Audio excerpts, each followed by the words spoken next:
Bismillahirrahmanirrahim. Assalamualaikum warahmatullahi wabarakatuh. Alhamdulillah, puji syukur marilah kita ucapkan kepada Rabb Azza wa Jalla yang maha pengasih, tak pilih kasih, penyayang, tak pandang sayang. Masya Allah.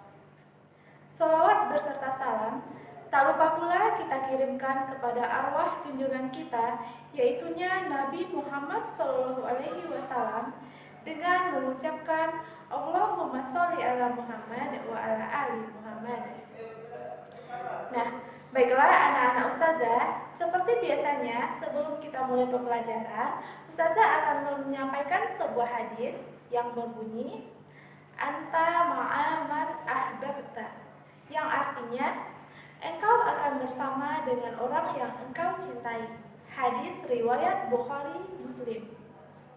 Nah, anak-anak ustazah, dari hadis tersebut dapat kita ambil kesimpulan bahwa kita di akhirat kelak akan bersama dengan orang-orang yang kita cintai.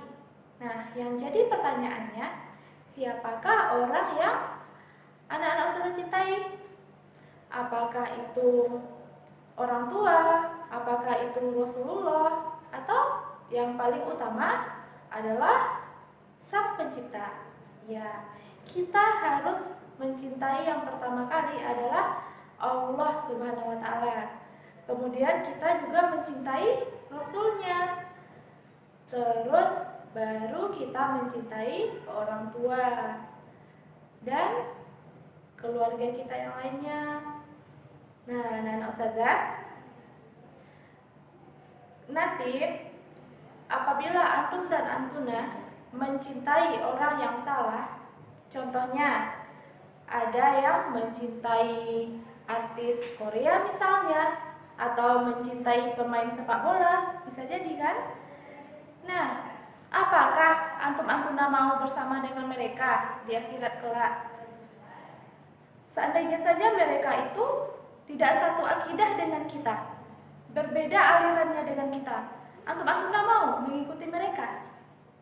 Nah, orang Korea misalnya, kan sekarang zamannya ada yang namanya K-popers. Apakah antum-antuna termasuk ke dalam golongan mereka? Nah, ustazah harap antum-antuna bukanlah bagian dari mereka. Nah, karena kita adalah cinta Rasulullah, bukan cinta orang-orang yang seperti orang Korea, orang Jepang, atau yang orang-orang yang membawa kita kepada kekafiran. Sekarang ustazah akan melanjutkan materi yang pekan kemarin. Kita mulai belajar dengan membacakan doa. Nah, anak-anak ustazah, sekarang kita akan mempelajari tentang iklan, slogan, dan poster. Jadi, anak-anak ustazah semua, antara iklan, slogan, dan poster, mereka semua memiliki perbedaan, meskipun dalam satu kesatuan. Yang pertama, ustazah akan jelaskan apa itu pengertian iklan. Iklan adalah media pemasaran yang digunakan untuk mempengaruhi dan mudah diingat oleh pembeli. Jadi, iklan itu ada banyak jenisnya. Misalnya ada iklan suatu produk, ada iklan baris, kemudian ada iklan penjualan, dan ada iklan yang lain-lain. Nah, untuk jenis-jenis iklan nanti akan ustazah uraikan satu persatu. Kemudian yang kedua, apa itu slogan? Nah, pernah dengar apa itu slogan? Atau siapa yang pernah mendengar kata slogan? Sudah tahu belum apa arti slogan? Slogan merupakan perkataan atau kalimat pendek yang menarik atau mencolok dan mudah diingat untuk memberitahukan atau iklankan sesuatu.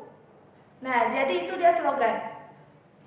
Ada perbedaan antara slogan dan iklan. Kemudian yang ketiga adalah poster. Nah, siapa yang pernah lihat poster? Ayo, apakah ada tuh di rumahnya, di kamarnya, poster? Sudah tahu apa yang dimaksud dengan poster? Nah, poster berarti plakat yang dipasang di tempat umum, biasanya berupa pengumuman atau iklan. Dan biasanya ukuran poster cukup besar dan warnanya pun mencolok. Jadi, antara iklan, slogan, dan juga poster ada perbedaannya meskipun mereka dalam satu ruang lingkup yang sama. Nah, yang kedua, Ustazah akan menjelaskan tentang ciri-ciri iklan. Nah, sudah tahu belum anak-anak Ustazah apa itu ciri-ciri iklan? Kalau pengertiannya tadi udah Ustazah jelaskan. Sekarang Ustazah akan menjelaskan mengenai ciri-ciri iklan. Yang pertama, informatif dan komunikatif. Artinya, iklan itu bersifat seperti berita dan tujuannya adalah untuk menyampaikan kepada audiens, kepada khalayak ramai mengenai iklan yang ingin disampaikan. Kemudian yang kedua, objektif dan jujur. Jadi, dalam iklan harus bersifat objektif dan juga jujur. Artinya nyata, tidak mengada-ada. Kemudian yang ketiga, singkat, padat, jelas, dan mudah dipahami. Jadi dalam iklan gak perlu menggunakan kata yang berbelit-belit. Simpel saja. Karena kalau kita membuat iklan dengan bahasa yang berbelit-belit atau sulit dipahami, maka orang tidak akan tertarik melihat iklan kita dan otomatis orang juga tidak akan mau membeli produk yang kita iklankan. Nah, yang keempat anak-anak Ustazah, ciri-ciri iklannya adalah tidak menyinggung pihak lain. Jadi, dalam mengiklankan sesuatu, kita tidak boleh menyinggung pihak manapun. Nah, kemudian yang terakhir, yang kelima, ciri-ciri iklan adalah menarik perhatian khalayak. Maksudnya, seperti yang Ustazah katakan sebelumnya, iklan itu harus menarik, mulai dari desainnya, bahasanya, kalimatnya, semuanya harus menarik, semenarik mungkin, supaya apa yang kita iklankan bisa dibeli oleh orang banyak, bisa dilihat, dibeli. Oke anak-anak Ustazah, paham? Insya Allah paham ya. Yang ketiga, Ustazah akan menjelaskan tentang ciri-ciri slogan. Nah, untuk pengertian slogan tadi udah Ustazah jelaskan. Kemudian sekarang Ustazah akan menjelaskan satu persatu apa ciri-ciri dari slogan. Nah, yang pertama, kalimatnya harus menarik. Jadi, antuna jika membuat slogan, gunakanlah kalimat yang menarik. Ya, tidak perlu menggunakan kalimat baku, tapi gunakanlah kalimat sebebas mungkin, semenarik mungkin agar terlihat indah oleh audiens atau khalayak ramai. Yang kedua, kalimatnya pendek, singkat saja, nggak perlu antum tulis kalimat yang panjang lebar. Jadi dalam slogan kalimatnya pendek. Nah, yang ketiga, kalimatnya mudah dipahami. Jadi, tidak perlu menggunakan kalimat yang berbelit-belit. Cukup gunakan kalimat yang pendek saja. Nah, yang keempat, kalimatnya menjelaskan visi, misi, dan tujuan. Nah, jadi pada slogan itu kalimatnya harus menjelaskan mengenai visi, misi, dan tujuan. Untuk apa kita membuat slogan? Harus jelas. Kemudian yang kelima, ciri-ciri slogan.